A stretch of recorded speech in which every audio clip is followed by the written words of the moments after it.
এজন আছিল প্ৰতাপী ৰজা। তেওঁৰ 3টা পুত্ৰ আছিল আৰু 3জনী সুন্দৰী পত্নী আছিল। এদিন ৰজা চিকাৰলৈ গৈ জংঘলত শনিদেৱৰ সৈতে সাক্ষাৎ হ'ল। তেতিয়া শনিদেৱে ৰজাক সুধিলে, হে ৰজা, মই তোমাৰ ঘৰলৈ এতিয়া আহোঁনে নে এবছৰ পিছত আহিম? ৰজা চিন্তাত পৰি ক'লে, মই কাইলৈ পুত্ৰ বোৱাৰীৰ সৈতে পৰামৰ্শ কৰি তোমাক জনাম। তেতিয়া শনিদেৱো মান্তি হ'ল। ৰজা মন মৰা হৈ ঘৰলৈ উভতিল। ডাঙৰ পুত্ৰই সুধিলে, পিতা, আপুনি কিয় দুখী? তেতিয়া ৰজাই শনিদেৱৰ সকলো কথা জনালে। ডাঙৰ পুত্ৰই ক'লে, কাইলৈ শনিদেৱক ক'ব এবছৰ পিছত আহক। মধ্যম আৰু সৰু পুত্ৰই একেটা পৰামৰ্শ দিলে। ৰজাই ভাবিলে, এবছৰৰ বাবে বিপদ টতিল। ৰজাই সৰু বোৱাৰীক বৰ ভাল পাইছিল। তাইৰ পৰা পৰামৰ্শ ল'লে আৰু সৰু বোৱাৰীয়ে ক'লে, পিতা, শনিদেৱ আহিবই লাগিব, তেনেহ'লে এতিয়া আহিবলৈ ক'ব, বিপদ সহ্য কৰিবই লাগিব। ৰজাই এই কথা পচন্দ কৰি শনিদেৱৰ সন্ধানত গ'ল। শনিদেৱে সুধিলে, কিয় নিশ্চয় কৰিলা? ৰজাই ক'লে, এতিয়াই আহক মোৰ ঘৰলৈ। শনিদেৱে প্ৰসন্ন হৈ ৰজাৰ ঘৰত উপস্থিত হ'ল। ৰজাৰ সকলো ধন সম্পত্তি, হাতী ঘোঁৰা খজানা লুট হৈ গ'ল। ৰজা এনেদৰে দৰিদ্ৰ হ'ল যে পেটৰ বাবে আহাৰো জুটিবলৈ কঠিন হ'ল। তেওঁ দেশ এৰি পৰদেশলৈ পুত্ৰ বোৱাৰীৰ সৈতে যাত্ৰা কৰিলে। জংঘলত গৈ থাকোঁতেই এখন নগৰৰ ওচৰ পালে। ভোকত ক্লান্ত হৈ তেওঁলোক গছৰ তলত বহিল। সৰু বোৱাৰীৰ মাক তাইক 7টা ৰং দিছিল। সেইবোৰ তাই লুকুৱাই ৰাখিছিল। তাই এটা ৰঙা সৰু শহুৰৰ হাতত দি ক'লে, ইয়াক বন্ধক ৰাখি খাদ্যৰ ব্যৱস্থা কৰক। ৰজা গ'ল, কিন্তু উভতি নাহিল। এনেকৈ 2জন জেঠ জেঠানী, স্বামী শাহুৰীয়েক ৰঙা লৈ গৈ নিৰুদ্দেশ হ'ল। শেষত সৰু বোৱাৰীৰ হাতত 2টা ৰঙা বাকী থাকিল। সেইবোৰো জেঠানীসকলক দিলে। তেওঁলোকেও তাইক জংঘলত এৰি পলাল। অকলশৰীয়া সৰু বোৱাৰী ভয়ত কঁপিব ধৰিলে। তাই ভগৱানক সুধিলে, হে ভগৱান, মই কাৰো বেয়া নিবিচাৰিছিলোঁ, তেন্তে মোৰ জীৱন এনেকৈ কঠিন কিয়? তাইৰ দুখত প্ৰকৃতিও নীৰৱ যেন হৈ পৰিল। তাই গছৰ তলত কান্দি কান্দি ঢলি পৰিল। কিন্তু তাইৰ মনত এটা অগ্নি জ্বলি উঠিল। তাই ভাবিলে, মই হাৰ নামানো। তাই এটা কৌশল ভাবিলে। নিজৰ শাৰীৰ টুকুৰাৰে পাগুৰি বান্ধিলে, কেশ বান্ধি পুৰুষৰ বেগ ধৰিলে। তাইৰ চকুত নতুন দৃঢ়তা জিলিকি উঠিল। তাই ভাবিলে, এতিয়াই পৰা মই নিজৰ ভাগ্য নিজে লিখিম।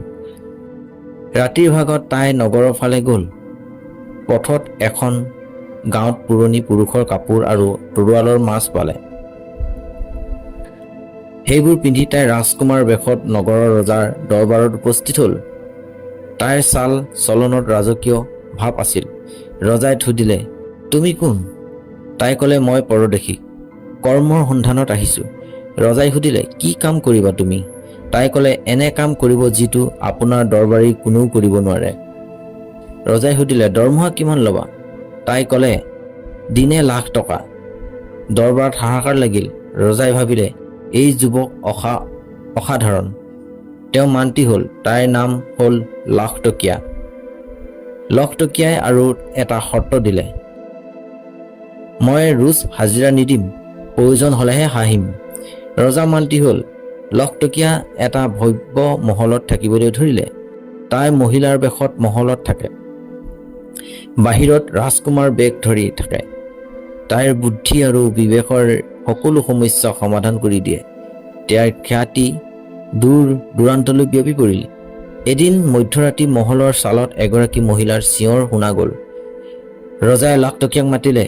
তাই চালত গৈ দেখিলে এটা মৃত শিশু বায়ুত ওলমি আছে আৰু এগৰাকী ডাইনী তাক ধৰিবলৈ চেষ্টা কৰিছে।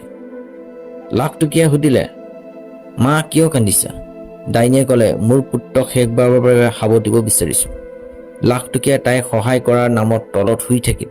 কিন্তু ডাইনীয়ে তাইৰ কলিজা খাবলৈ ধৰিলে। লাখটকীয়াৰ তৰোৱালেৰে ডাইনীয়ে এখন ভৰি কাটিলে। ডাইনী পলাই গ'ল। তাইৰ চিৰৰ আধাখিনি লাখটকীয়াই হাতত থাকিল। তাই সেই চিৰেৰে এটা চোলা চিলালে। নাইনে চোলাখন চুৰি কৰি ৰাজকুমাৰীক দেখুৱালে।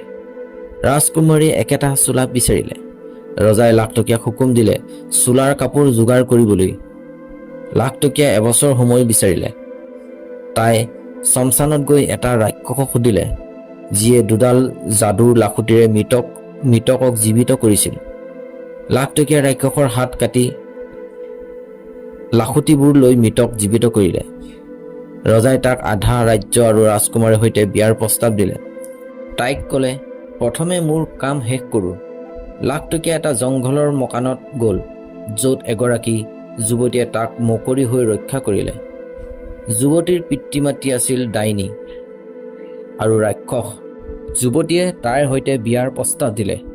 লাখটকীয়াই ক'লে, মোক তোমাৰ মাৰ চিৰ লাগে। যুৱতীয়ে ক'লে, বিয়াৰ পিছত মোৰ মাতৃ পিতৃৰ পৰা যাদুৰ বাঁহী আৰু উৰণীয়া খাট লৈ ল'বা। বিয়াৰ পিছত লাখটকীয়াই বাঁহী আৰু খাট লৈ ৰাজকুমাৰীৰ নগৰলৈ গ'ল। তাত তাই যাদুৰ বাঁহীৰে চিৰৰ কাপোৰ সৃষ্টি কৰিলে। ৰজাই তাইৰ সৈতে ৰাজকুমাৰীৰ বিয়া ঠিক কৰিলে। লাখটকীয়াই নতুন মহলৰ বাবে মজদুৰ আনিলে। তাত তাইৰ পৰিয়ালক দেখা পালে। তাই তেওঁলোকৰ সেৱা লৈ তেওঁলোকক পুনৰ মিলন কৰিলে। শেষত তাই নিজৰ পৰিচয় প্ৰকাশ কৰি পৰিয়ালৰ সৈতে একত্ৰিত হ'ল।